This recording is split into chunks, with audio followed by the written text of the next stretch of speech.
Hey, my beautiful family and friends, my reflections. How are we? Doing good on Labor Day. Hopefully, you're chillaxing. And like me, I was just getting myself together for the day and getting into the cookout vibes and just preparing for a nice, easy day. No work today, right? And I was just thinking about what Labor Day means to me. And I know for most people, it's just a day off and a chance to relax, but it's also a holiday that honors the dignity of work.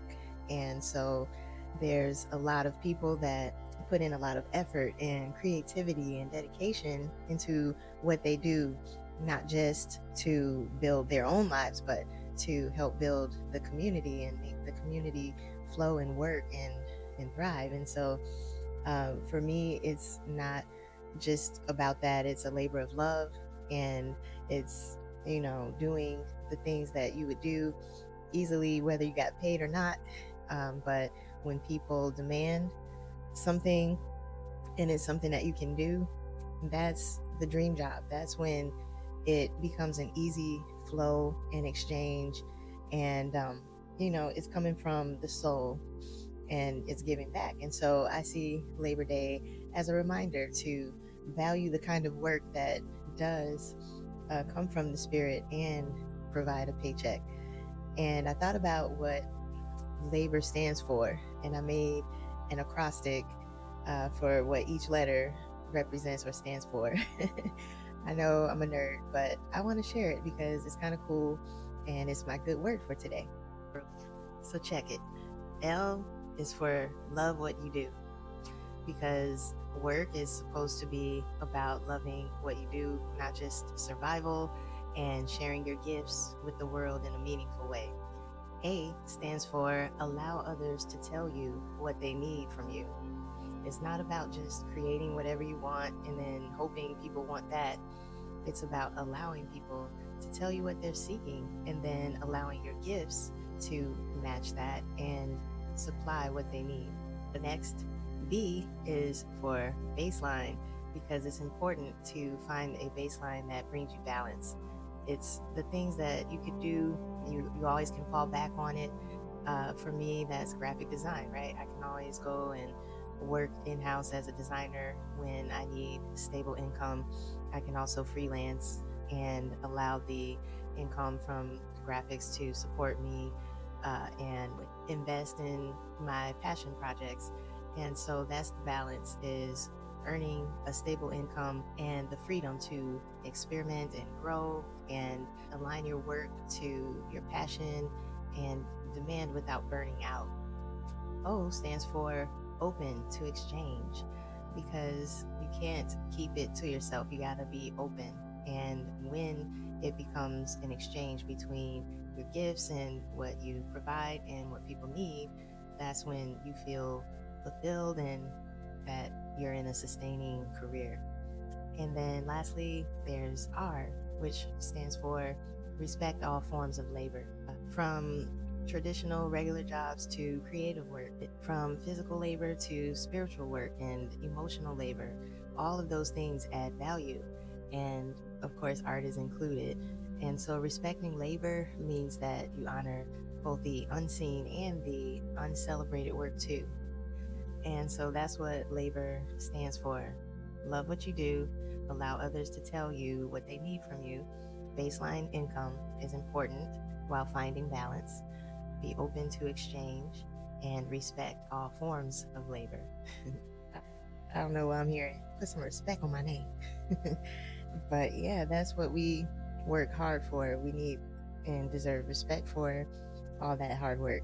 And so this is a day also to honor those who came before us, our ancestors. They paved a way, and other figures in labor forces. They fought for fair wages and safe conditions and even the right to rest on a day like today. And so we need to remember their sacrifices, and the protections that we take for granted today are because of those that came before us. And it's a good time to pause and ask yourself, like, what is it that I'm doing that it not only is sustaining me, but it's also aligned with the kind of future that I want to see. I'm thinking about how I did a retirement video with my mom who recently retired, and she was talking about her 44, nearly 45 years of working as a banker in that industry. And it was a lot that she did that changed how banking was done in the banking location that she worked at. And she was a change maker to create flow and balance in that industry. And she was an awesome manager. And you can watch that video, it's on my channel if you're interested. But I had times when I looked at her work and resented it because it would take her out of balance with work and life sometimes, and it would feel like all of her attention and care and priority was going into working, and like I didn't have a lot of quality time with her when she would get home. I think of the wives and the kids that sometimes resent that when it's like the husband is always working or the parents are workaholics. And only thing that happened was I grew up and had a daughter, and she ended up liking that movie Coraline because I was always on my computer, and I think that she identified with that character. And so it was a pattern that needed to be broken, but also I don't want to take it for granted because we never had our lights out. We always had food. We were always provided for very stably. And so I thanked her always for her stability and foundation that she laid. And interviewing her for that retirement video also gave me a lot of insights that I didn't have growing up. And if I had known the importance of her work and the difference that she was making for the future in that industry, then of course I would have respected it and understood a lot better or a lot more. The mother wounds went away after doing that video. And I think that interviewing family members and relatives about the kind of work that they're doing is important. And I'm going to continue to uh, film that series and interview the elders and those that came before me in my family because that seems like more of a conversation that should be had on Labor Day, or a video that should be played is to highlight the careers of our family members, or just to interview or talk about it, ask questions like, what do you do day to day? How are you changing things? What are some of your biggest accomplishments? What do you love about your job? And I don't know, that is probably not going to be discussed today amongst the families who are gathering at the cookout, but it would be nice to just at least think about it.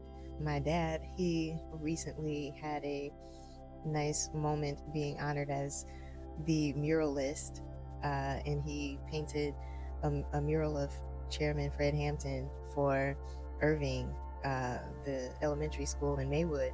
And now, for the future generations that attend that school, when they're in the Fred Hampton Cafe, they're going to be admiring the mural that was my dad's work. And he's an artist, and I fell into his footsteps and became an artist as well. And so showing me a non-traditional way of earning income and also making a difference in the community is what I gained through my dad's example. I'm proud of my parents for the symbiotic relationship that they have with their communities and the ways that they were able to contribute to make this world a better place. They could have been a baker and I would have been proud, because even something as simple as a baker, they might be making bread because they love it and they're really skilled at it. But the magic happens when the community is hungry and it needs the bread. And so that simple exchange, it's about alignment, and it makes the labor meaningful. And so without that exchange, the bread becomes less purposeful, right? It's just like, oh, you're making nice bread, but no one is eating it, so it goes to waste. But no, it's not leaving a feeling of emptiness, which was what I felt before I understood that the work that my mom, for example, was doing at the bank was like problem solving and really managing tough situations, and understanding that meaning that she was bringing there made it feel less empty for me inside. And it was very healing to know that that was the reason why she was tired when she got home, or why I was a latchkey kid and felt alone a lot of the times, but she was in her purpose. And for me, with my purpose, it's just seeing how art can heal. I create art, and it was for my own personal healing. But then when I made them into products that others can experience for themselves, I saw firsthand how it was healing others in a very similar way. And that gave me purpose, because I found joy in that and relief. Like, oh, it's not just something that is going to be created by me and then, go into the trash, or just sit there and be underutilized. I can make paint it yourself kits. I can make coloring pages. I can teach art lessons, and people are having that demand for it and showing me that their results have been very healing and very positive. And so that puts a huge smile on my face, of course, because I'm also getting paid for that. And it's a dream, because like, I can get paid for this. Like, I was doing this anyway, just to feel better in myself. And wow, this art actually is appreciated and shareable. And so thus I created art worth sharing. I'm just saying this to remind everyone that if you're doing a service, it should be something that comes to you with ease and not just the output. It's not about just the output and always getting tasks done. That's when work starts to feel robotic and unnatural, because there's a lot of people who are unhappy in their jobs or in their roles. And maybe it's because they aren't asking themselves, what am I gifted at doing? What are my skills? What is something that comes easily to me? What's something that people have been asking me over and over for? Look inside and figure it out, so that you can start doing what you love. No one should be doing what they don't love. So my dad taught me that art is culture. It's all around us. I taught myself to do art because it feels good and it has meaning. My mom taught me to choose a stable career and how to problem solve creatively. And so I'm able to use that in my line of work, all those lessons. And I've been teaching my daughter how to be an entrepreneur with your skills and your talents, and be a spiritual leader. And I don't know what her dad is teaching her because we're not together any longer, but I hope he's teaching her some good lessons about work. And what have your parents shown you about work, and how does that impact the labor that you do every day? Leave me a message in the comments. I would love to discuss that with you.